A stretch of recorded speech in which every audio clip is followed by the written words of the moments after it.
In this video, we're going to discuss the difference between common stock and additional paid-in capital. So when someone sees a balance sheet for the very first time, it can be a bit confusing when they get to the section that has stockholders' equity. You'll see a common stock account, but very often you'll see additional paid-in capital written right below it. And you might be wondering, what is the difference between these two accounts? Well, they're both stockholders' equity accounts, and they both represent money that was put up by investors in exchange for shares of stock. So there's an investor who wants to be a part owner of the company. They want a stock certificate so that they own one or more shares of ownership in the company, and they're going to give cash to the company in exchange for the stock certificate. So let's just say that they're willing to put up $50 and they want one share of common stock. Okay, so they're going to get a stock certificate, and the stock certificate very commonly will have this thing called a par value on it. So in this case, let's say that the par value is $1. What does a par value mean? It means that this company is committing, not in the future, to say that they would issue stock for less than $1. Okay, so if this is an IPO, which means this is the very first time that this company is issuing stock to the public, to the general public, and you can go and buy a stock certificate, that if you go and get one, that they're not going to tomorrow turn around and say, okay, well, for somebody else, we're going to give them a share of stock for 40 cents. Okay, so this is saying this is basically the minimum value that the company is setting for its stock. They're not going to go out tomorrow. If the par value is $1, you can rest assured as an investor, they're not going to go out tomorrow and issue more stock to different people for 40 cents. Okay? So that's what the par value represents. Here's how it is from an accounting perspective. Here's how we deal with it. So from the corporation's perspective, they're receiving $50. So we're going to debit cash for $50. Okay? Now, we're going to credit common stock, which I'll abbreviate here just C/S. We're going to credit that for $1.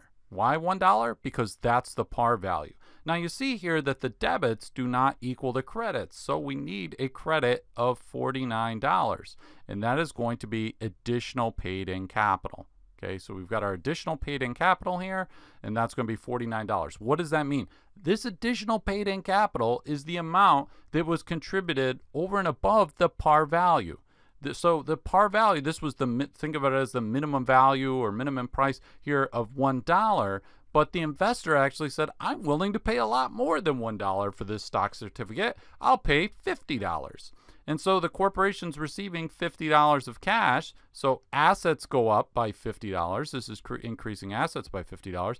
But then these are both stockholder equity accounts. Okay, so equity is going up by $50. So we've got assets going up by $50, and then these are increasing stockholders' equity by $50. So assets go up by 50, equity goes up by 50, but we separate it out into two different accounts. So the common stock represents the par value, that $1 that was received, but 50 minus $1 is 49. Okay, so that's the additional paid-in capital. So this is the amount received from investors that's beyond the par value. Now, sometimes there will be what is called no par stock.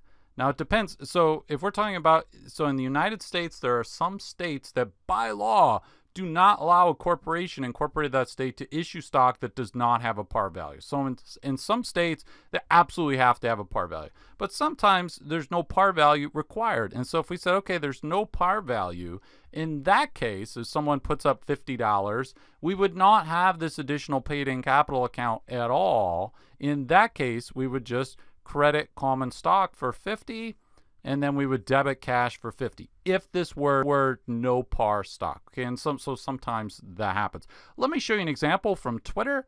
Okay, so what companies will do is they will set this par value very low because they don't want to have a situation in the future. So let's go back to where the par value is $1. If the par value is $1, that means in the future, what if they need to issue more stock and Twitter gets in trouble or whatever, and they say, well, maybe we do want to issue stock for 40 cents, but they can't. Their hands are tied, so to speak. Okay, so if we look at Twitter's balance sheet, we'll see, so here's December 31st, 2017, and we've got assets, we've got liabilities and equity. Let's move all the way down to stockholders' equity. Okay, so if we go down to stockholders' equity, we'll see they not only have common stock, but they also have preferred stock. But let's just focus on our common stock here. We see that the par value, look at that. It's not only less than $1, it's less than a penny per share. 0.000005 is the par value, okay, per share. So it's extremely, extremely low. So Twitter is basically reserving the right of in the future, if they need to issue stock for 40 cents or something like that, they're going to be able to do that. Okay, so we have this extremely low par value, okay, for a common stock. So the common stock, it's actually, so we see 4, and these amounts are in thousands. Okay, so this is actually $4,000 of common stock. Now, people put up a lot more than $4,000 to get Twitter stock. Okay, so this isn't just saying, oh, they only got $4,000 from investors. Here is the real action, the additional paid-in capital. We see that this amount, so again, it's in thousands. So this is not 7.75 million. This is $7.75 billion. That just dwarfs the common stock amount. So here's our common stock right here. And here's our additional paid-in capital. If you add these two together, that represents the amount of money that was put up by investors when they were buying shares of Twitter's stock.